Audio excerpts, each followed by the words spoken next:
Hi, this is Chris from Team Phoenix. Welcome back to the channel. I just wanted to talk a little bit again today about the search for Suzanne Morphew. Of course, now we're into day 3, and through my sort of research and following what's happening, a couple of things have really piqued my interest as this search develops. Now, we do know that they did find some objects of interest in the first couple of days, and as I've shown you before, and as shown on the Profiling Evil channel, that there were bones mentioned.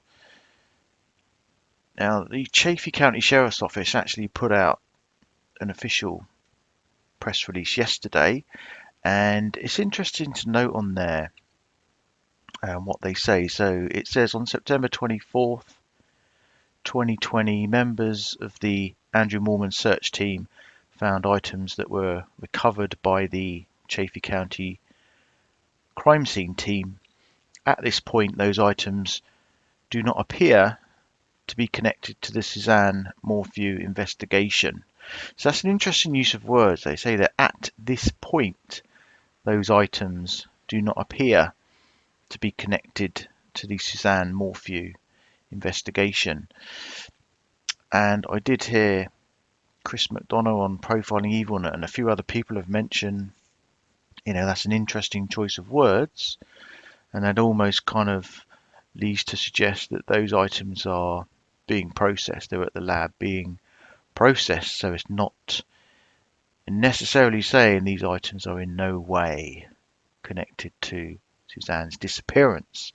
So I thought that was quite interesting. Of course, we don't still know exactly what they have found,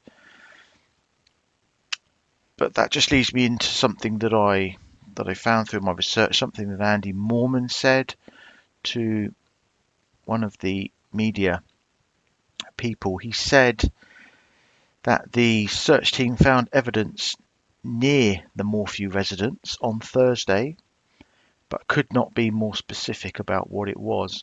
He said the CBI and Sheriff's Office are processing the evidence.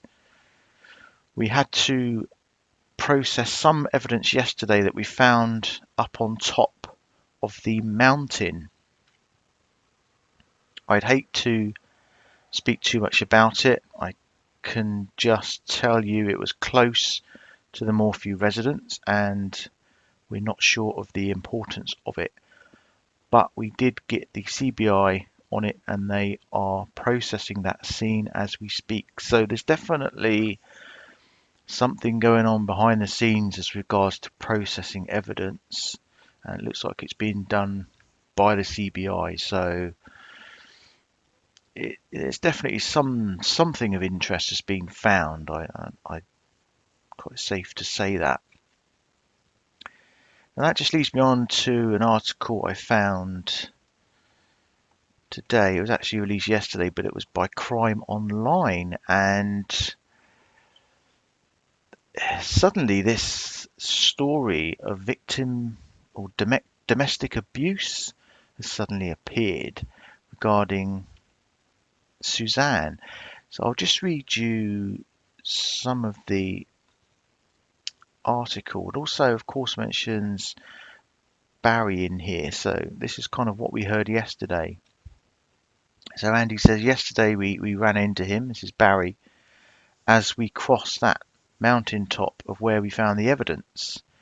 And he was out hanging trail cams, and he had a shotgun on his shoulder and warned us not to go any further because we were about to enter private property. And he also confirmed that Barry was not participating in the volunteer search effort and shared his thoughts about what may have happened to his sister.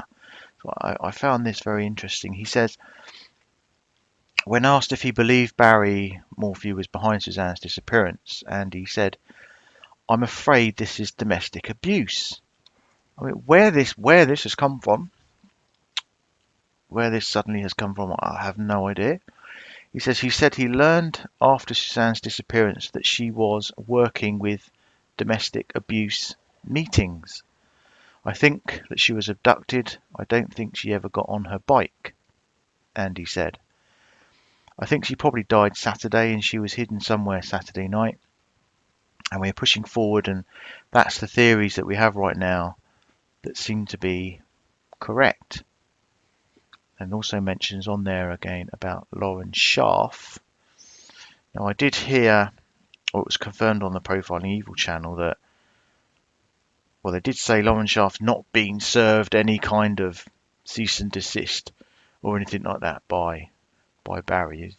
Media are protected by constitutional rights with regards to reporting. So I don't know. We still don't know exactly why Lauren Schaff isn't there. But yeah, just going back to what Andy said, I found that very interesting. This story of domestic abuse has suddenly come up. Now, of course, it's quoted she's working with domestic abuse meetings. So of course she could just be there in a helping out capacity. I don't quite know why Andy has stated, I'm afraid this is domestic abuse. So we're probably going to have to wait to hear more about that, or whether that's been misreported by the media. It's difficult to say.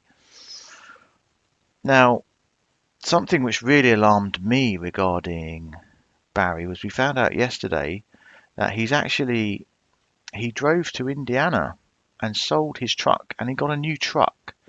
So he went to Indiana, got a new truck, and he has driven it back to Salida.